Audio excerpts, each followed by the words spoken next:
En grandissant, je savais que j'étais différente. Alors que d'autres filles parlaient de leur coup de cœur pour les garçons, moi, je me sentais attirée par Sarah, ma meilleure amie de la 7e.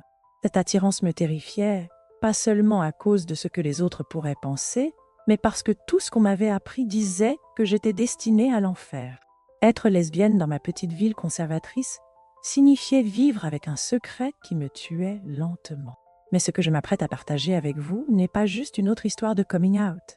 C'est le jour où je suis réellement morte, le jour où j'ai rencontré Jésus face à face et où j'ai découvert une vérité sur l'au-delà qui a complètement bouleversé tout ce que je pensais savoir sur l'amour de Dieu, le salut, et qui appartient vraiment au paradis. Je n'avais jamais prévu de faire cette vidéo.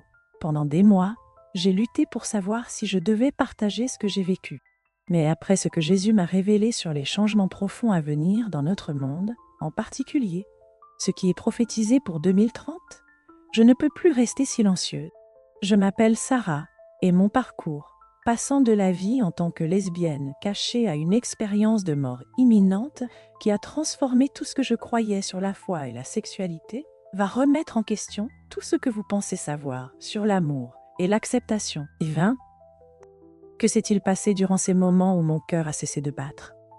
Pourquoi Jésus a-t-il choisi de révéler ces messages urgents à quelqu'un comme moi? Et quelles étaient les vérités alarmantes qu'il a partagées sur l'avenir de la religion et de la spiritualité qui m'ont profondément bouleversée? Les réponses vont vous surprendre. Elles pourraient même vous mettre mal à l'aise.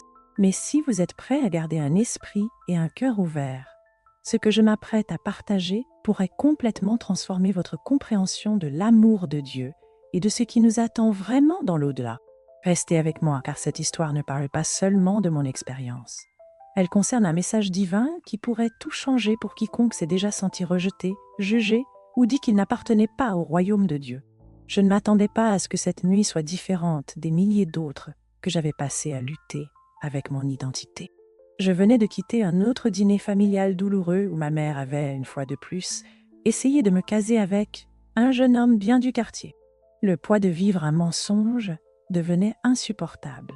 Alors que je revenais chez moi sous la pluie, les larmes brouillant ma vision, je me souviens d'avoir demandé à Dieu une dernière fois. « Pourquoi m'as-tu faite comme ça si c'est si mal ?» C'est à ce moment-là que cela s'est produit.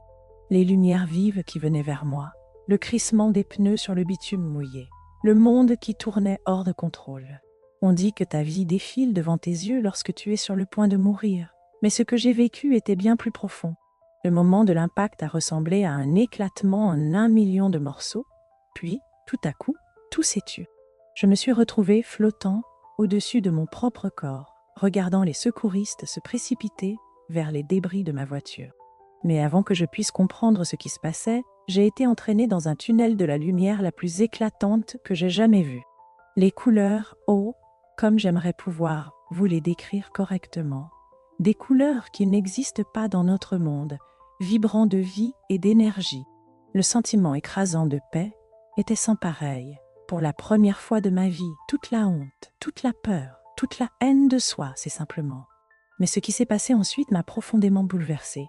Alors que je me déplaçais à travers cette lumière incroyable, je ressentais une présence, pas le Dieu sévère et jugeant qu'on m'avait appris à craindre, mais quelque chose, quelqu'un rayonnant d'un amour pur et inconditionnel. Et puis, je l'ai vu.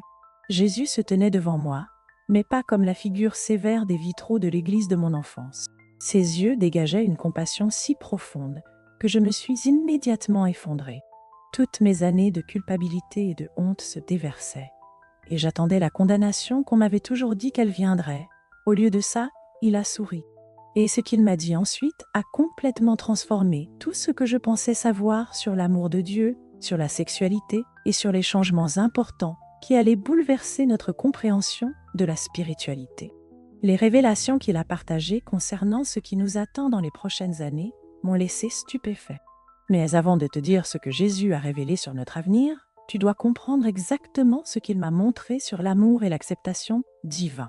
Parce que cette prochaine partie, elle remet en question tout ce qu'on nous a appris sur qui a sa place dans le royaume de Dieu. À ce moment-là, debout devant Jésus, je m'attendais à un jugement. Au lieu de cela, il a prononcé des mots qui ont fait presque exploser mon cœur. « Sarah, ma chère enfant, je ne t'ai jamais rejetée. Ce n'était jamais ton amour qui était mauvais, c'était la compréhension de l'humanité qui était limitée. Sa présence rayonnait d'une acceptation si pure que des années de honte intériorisée ont commencé à se dissoudre. Mais ce n'était pas seulement une validation personnelle. Ce qu'il m'a montré ensuite était destiné à tous ceux qui se sont déjà sentis exclus de l'amour divin. « Regarde attentivement, dit-il, alors que des visions commençaient à se déployer devant moi. Je voyais des milliers d'âmes gays, lesbiennes, transgenres, et d'autres à qui on avait dit qu'ils étaient condamnés, toutes embrassées dans la lumière divine. Leur amour n'était pas simplement toléré. Il était célébré comme une autre belle expression de la création infinie de Dieu, mais son expression devint sérieuse. Sarah, l'humanité se trouve à un carrefour crucial. Il me montra des visions des années à venir en pointant spécifiquement vers 2030. Je voyais les institutions religieuses traditionnelles s'effondrer, leurs murs rigides de jugement cédant la place à une nouvelle compréhension de la vérité spirituelle. Les anciens systèmes qui promouvaient la peur et l'exclusion sont en train de mourir, expliqua-t-il. Un grand réveil est imminent, mais avec cela vient un bouleversement immense. Je regardais des scènes se dérouler devant moi, d'immenses changements sociaux, des leaders religieux confrontés à leurs propres préjugés et des communautés déchirées avant de se rassembler, déchirées avant de se rassembler de nouvelles manières, plus inclusives. La révélation la plus alarmante vint lorsqu'il me montra ce qui se passerait si l'humanité n'acceptait pas ce changement à venir. Je vis l'obscurité se répandre, non pas à cause des identités des gens ou de qui ils aimaient, mais à cause de la haine et du jugement qui continuent d'être propagés au nom de Dieu. Votre histoire, me dit-il, sera l'un des nombreux catalyseurs. La vérité sur l'amour divin doit être partagée maintenant, avant que les grands bouleversements ne commencent. Il me montra des événements spécifiques, des dates, des changements qui ébranleraient les fondations des institutions religieuses à travers le monde.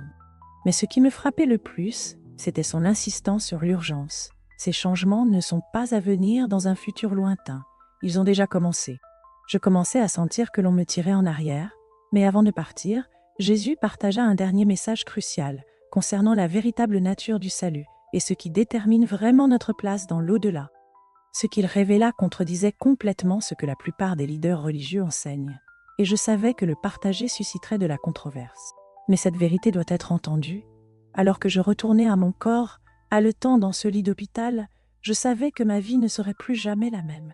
Les médecins l'appelèrent un miracle 6 minutes sans battement de cœur. Mais le véritable miracle n'était pas seulement que j'ai survécu. C'était le message que j'avais reçu à partager. Voici la vérité que Jésus a révélée sur le salut.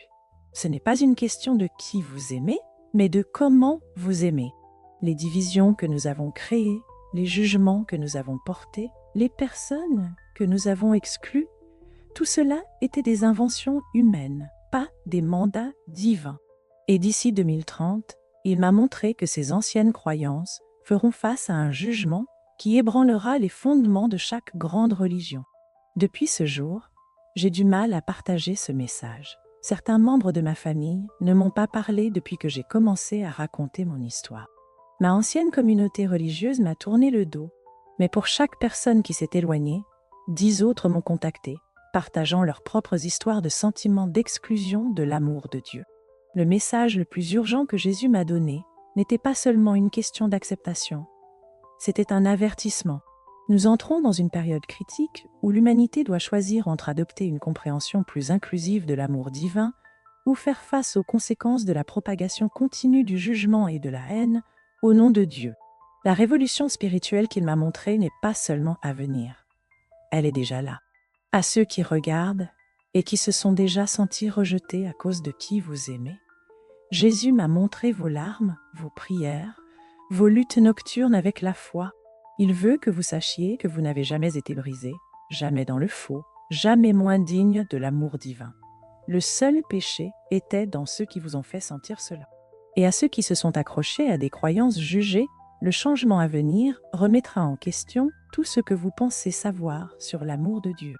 Le choix auquel vous faites face n'est pas d'accepter les autres. Il s'agit de savoir si vous êtes prêt à comprendre à quel point l'amour divin est véritablement illimité. Je n'ai pas choisi d'avoir cette expérience de mort imminente, mais j'ai choisi de la partager en connaissant le prix à payer. Parce que la vérité que Jésus a révélée n'est pas seulement pour moi, elle est pour tous ceux qui se sont jamais demandé si l'amour de Dieu pouvait vraiment être aussi conditionnel et étroit que certains veulent nous le faire croire. Alors que nous nous rapprochons de ces changements prophétisés, rappelez-vous ceci, dans ces moments au-delà de la mort, en présence de l'amour divin pur, j'ai appris que les portes du paradis sont bien plus larges que tout ce qu'une institution humaine a pu imaginer. La question n'est pas de savoir si Dieu vous accepte, il le fait déjà. La question est, sommes-nous prêts à accepter un amour qui dépasse nos préjugés? Faites-le moi savoir dans les commentaires si mon histoire a résonné en vous. Partagez vos propres expériences de lutte avec la foi et l'identité, parce que cette conversation, ce n'est que le début de la transformation que Jésus m'a montré venir. Et chaque voix, chaque histoire compte dans la révolution d'amour qui nous attend.